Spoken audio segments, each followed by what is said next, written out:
Welcome to Pascale's Corner. Today, I want to take a bit of a time to talk about doctors, hospitals, and those type of things in the health area. Now, I know a lot of people like to trust in doctors and physicians and everything on what they're saying because they're experts. They went to school for it and they will know more than you. But that's not entirely true because your body communicates with you in ways that you should take heed to and give it what it's asking for. So our body have a mechanism. Our creator created such an awesome body. It heals itself. It communicates with you to let you know exactly what's going on and what it needs. And doing those things will actually save you a lot of procedures, um, exper- experiments, and also death. Listen to your body. Don't let anybody tell you anything over than what you know or what your body is telling you, even if they are physicians. Now, a lot of them do understand and do know exactly what's going on, and they specialize in certain areas of the medical field, which that is understandable. But um, their words are not written in stone. Okay, so that's why when something goes wrong and something comes up as far as practice, it's called malpractice. Malpractice. That means that they did a practice in a malicious way. So malpractice is practice. They're doing is practicing. Okay, they're still practice, just like the COVID-19 came in, and look, they're still practicing and knowing nobody didn't understand it. They have to rush to get drugs. They have to. Nobody don't know what's going on as far as the COVID-19 went, and no matter how old they were. So that's still a practice. For instance, when my mother actually had brain surgery. They put her on a brain monitor, which I couldn't understand. I see lines, I don't know anything about it. But there's the neurologist that performed the surgery that comes in and is there analyzing things and watching over the monitor. And matter of fact, the monitor is being looked over 24 hours in another room in a location near, on the same floor, but near the patient, where a lot of other monitors are being looked at and monitored. So after her surgery, we ended up where I was just looking at her, looking at, anything that she's doing. It was some twitching involved, which it came and then it left and stuff. When I asked, they did say that it was the nerves because she just had brain surgery. So, of course, things coming back into place, these things will happen. But while I was sitting there, I started analyzing the brain monitor. So I'm looking, and as I'm looking at her twitching, I see how it related to the brain monitor. So when I look and I see like a scribbly line, I'm looking to see if it exceeds to two squiggly lines, three squiggly lines, or if the squiggly lines become more squiggly, just like a child holding a crayon and making some scribble scrabble. Well, that's the way it appears on the brain monitor. So as I looked, it went to one line and then two line and then it decreased and went back to one line and then it slowed down and then it went to a regular line on the monitor. So I started to put together that when her nerves are twitching and interfering, that this monitor responds in that fashion.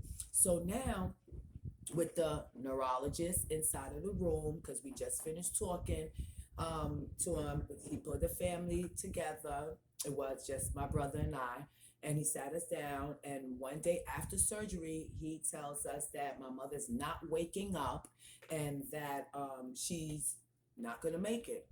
Your mother, and no matter what I said, I think he started to get professionally annoyed. So what I had to do was convince him that it was too early to determine that, she's still recovering, and we can't determine that so fast. And what would make him say something that you're not even giving any time for any recovery, as if he knows that she's not going to wake up. So now he just, as he got professionally annoyed, he just said straight out, "Your mother is dying." So she refused to wake up. She can't take it. She couldn't take the operation, even though the operation was successful. The surgery was successful, but she can't take it. She couldn't take it, and that's it. And she's not going to wake up again. So that confused me. So as we go in and we finished talking, I said, no, I want you guys to keep on trying. So we went back in to evaluate, and as we're standing there, she begins to twitch. When she started twitching, I said, what's this? Why is she twitching so much? He said, it's the nerves, don't worry about it. Then her eyes started moving, like going around, and her eyelids started going up and down. And I'm looking at the monitor, which he's looking at the monitor as well. And I'm like, okay, so is this a seizure? Because now it's not only twitching, but also the eyelids were added onto the shoulder twitching. And he tells me that it's nerves. Now, when she was paralyzed on one side, she got operated on the right side of her brain, so her left side was paralyzed for the time being. That side began to move. The arm started to go up and down. And then I'm like, looking, and he said, well, that's a seizure.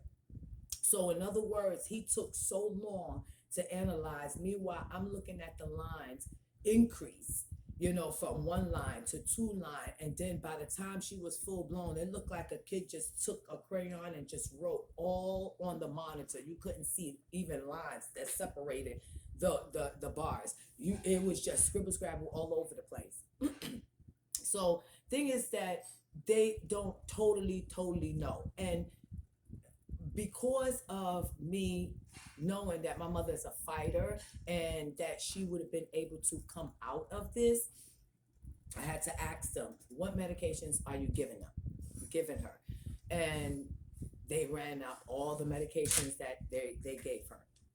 Now it came to additional. That was her regular meds, but then it came to additional meds. So those additional meds was actually seizure medicine. Okay, but they were giving her three of them.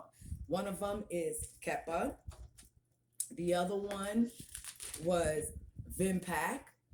And the last one was actually valproic acid that they gave her for a seizure. So now I said, okay, so go into it. Now I go into the makers of these, the brand names of it, the makers of these drugs, went into the website of the pharmaceuticals that actually provided, these drugs, that made these drugs. And within their own website, side effects with all of them were, weakness, low energy, extreme drowsiness, feeling very weak, disoriented, very sleepy, unable to wake up, unable to move limbs. Meanwhile, they based her not being able to stay alive because she's non-responsive. And they have her on these three heavy seizure medicines. So now I have to go sit down, family meeting again, to speak to the neurologist and ask if they can start to decrease the seizure medicines one by one to see if it would help. I got a little bit of a pushback, but then speaking with the neurologist, the surgeon, so now he says, okay, we'll try it. Maybe it'll work. They come inside the room and they're going, okay, Miss Blank, show me three fingers. And my mother's eyes is not even trying to open.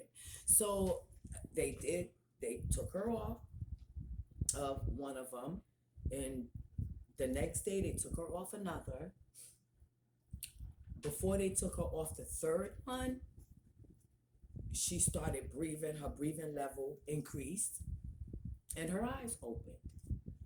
So the thing about it is that it works. And you have somebody that did go to school. So it doesn't matter what you're being told. Always look, always do your research. It's there. You know, it's not just for Facebook and social media, it's there. And you need to look, research, do everything that you can because, like I said, it's a practice. It's not something that's said and done and written in stone. So practice is practice. In other words, that somebody doesn't know everything 100%, regardless to whatever. Listen to your body; it speaks to you. If you have gas, depending on where it's at, you'll be able to move the gas up, move it down, and it will go out accordingly. Okay, you can roll it and stuff. A lot of headaches don't even come from the head, believe it or not. It comes from stress balls that you have in the back shoulders where you actually roll them out gently, but with a little pressure. You roll it out. It might hurt a little bit as you roll out because it's all involves in sleeping patterns as well. When you roll it out, believe it or not, you can have a headache. Not all, but majority of the headaches do come from that pressure, that stress ball, that pressure point in the back of your shoulders. The, so you can have somebody search for it. When you lead them in that area, they'll be able to locate it and you'll be able to let them know to stay in that area and they will feel it. Once they smooth that out, you can find your headache actually go within 2 minutes without you taking any kind of medicine. Because, Tylenol, these kind of medicines, when you continue to take them, they end up breaking down. And when it can't break down anymore, it lays on your bile duct. This is something that's on top of your kidneys. And then what happens is that they turn into little stones, that can be diluted. So they turn into little stones, crystals that turns into stones. Then you'll have kidney stones. So these are things that you want to try to prevent. Little things like this, it do benefit you. And you can start listening to your body. I mean, I don't know too much about the men, but I know women, when you go to the bathroom to make number two, your body speaks to you to let you know that you're done. People that meditate can actually exercise this practice with ease, okay? But sit down and take a minute to listen to your body. When you're done, it lets out a little urine to let you know that it's all done, even when you clean yourself out. So your body communicates with you. Give it what it wants and stop letting other people make decisions and try to give you medicine. You talk about you have headache, they're giving you CAT scans, all kind of MRIs and so on and so forth. And sometimes it's not even associated with that. We have nerves running all through our bodies that it ends up, one nerve can start here, then it ends up on the top of your head. And all that affects one area, affects the other. So please make a decision about your life, your body. If you're being told anything, just don't take it with blind faith. Look, research, make sure that you ask questions, and stuff like that. I mean, I'm sad to say my mother's situation end up succumbing to her will to survive, but that played a role in other things. And those kind of things are things that a lot of people are dealing with as well. And that has to do with wounds, bed wounds.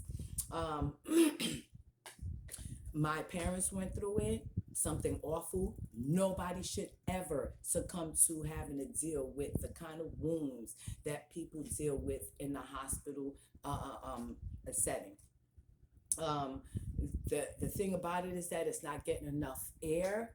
which is one of the components needed in all of the stages, all 4 stages of healing, of a wound healing process.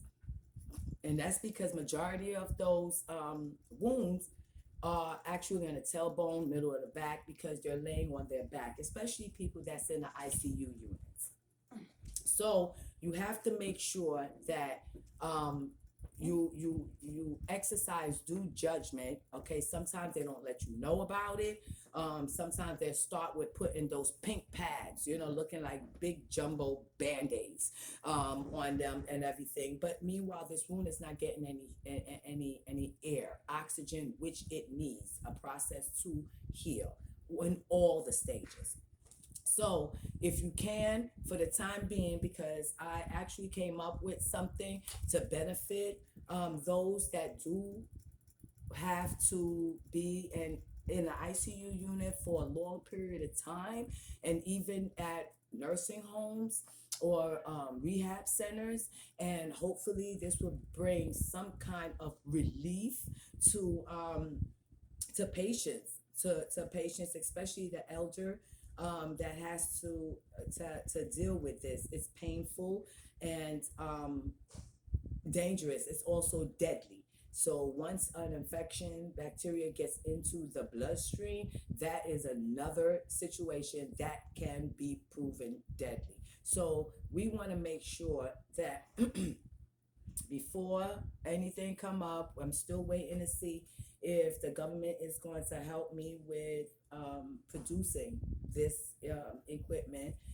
That will also benefit them because they won't have to deal with lawsuits, the way they have to with all these bed wounds that people have to endure in their setting, in their hospital settings. But having the patient on a 90-degree angle, with the bed at a 30-degree angle, if that's possible. You could ask the doctors if that's possible. At least that'll give the wound some opportunity to get air while they're still doing the 2-hour rotation with switching sides. That's the best that I can say, because when they do switch sides, it's not actually side to side. They're still on their back, and their leg are the actual thing that's being switched around. So it doesn't benefit or help the situation any. Make sure that, like I said, they're in a 90-degree angle with the bed at a 30-degree angle, enough where the wound would be able to get some oxygen for healing process. But anyway, like I said, trust your body, trust yourself, trust your intuition and your gut feelings before you trust anybody else. I'm not telling you not to listen to any physicians, but please don't do it blindly. Always look, double check. The information is out there. You can look into the pharmaceuticals that make drugs, and so on and so forth. And don't just believe everything that you hear. Okay, make sure that you understand your body, listen to it, because it talks to you and it tells you everything that you need to know about it. Well, until, I don't know, tomorrow, TTYL.